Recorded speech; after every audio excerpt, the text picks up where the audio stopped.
व्यासपीठावर उपस्थित सर्व मान्यवर आदरणीय व्यक्ती, समोर उपस्थित बंधू भगिनी,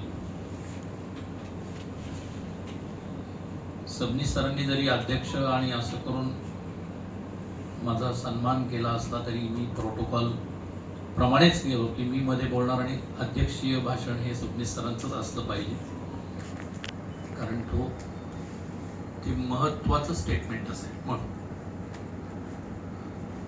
काही कार्यक्रम असे असतात, म्हणजे मी आमच्या आता 29 तारखेला पुणे महाराष्ट्र साहित्य परिषद पुणेच्या पदाधिकाऱ्यांची कार्यकारिणीची बैठक आहे.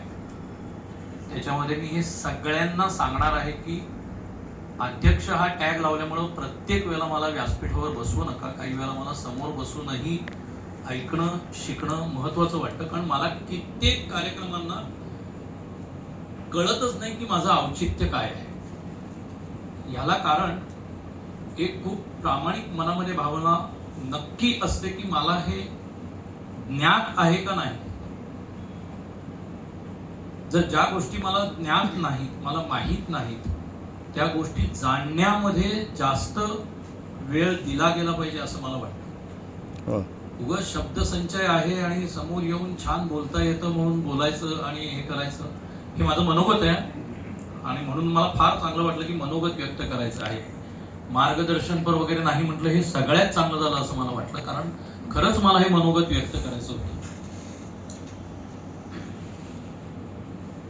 फक्त एक मात्र माझ्यासाठी खूप चांगलं झालं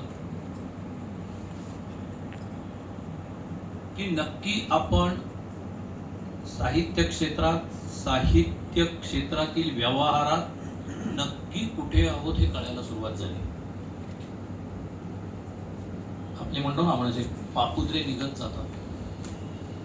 ज्या वेळेला बाबा भारतींचं कामाचे एक उल्लेख, म्हणजे आज तर मला असं वाटतं 0.5% वगैरे त्यांच्याविषयी बोललं गेलेलं असेल किंवा त्यांच्याविषयीची माहिती मला मिळालेली असेल.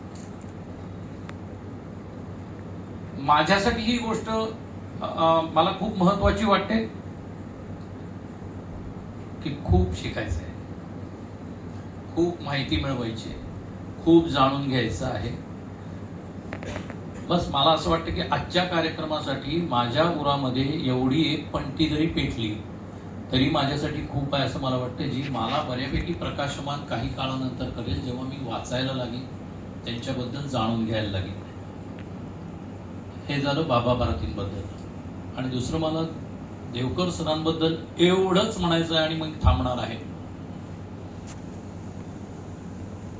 व्हिजनरी होण्यासाठी प्रत्यक्ष डोळ्यांची गरज असतेच असं नाही. आपण फार गैरसमजात असतो की आपल्याला सगळं दिसतं. ज्यांची आतली वात पेटलेली असते त्यांच्यासाठी सारं प्रकाशमान झालेलं असतं, आणि ज्यांचं आतल्या पेटलेल्या वातीमुळे प्रकाशमान झालेलं असतं ते सगळ्यांसाठी समोरचे रस्ते प्रकाशमान करत जातात. आणि तेच कार्य देवकर सर करतायत. त्यांच्या पुढील त्या सगळ्या कोशांच्या ह्याच्यासाठी महाराष्ट्र साहित्य परिषदेकडून, हे आता थोडंसं काय म्हणतो अध्यक्षपदाच्या टॅगमुळे जे बोलायचं, ते महाराष्ट्र साहित्य परिषदेकडून जे जे करता येणं शक्य आहे ते तन मन धनानी जेव्हा आमच्याकडे असेल तेव्हा आम्ही नक्की जे करता येईल ते करतो, एवढं सांगतो आणि इथं विराम देतो. धन्यवाद.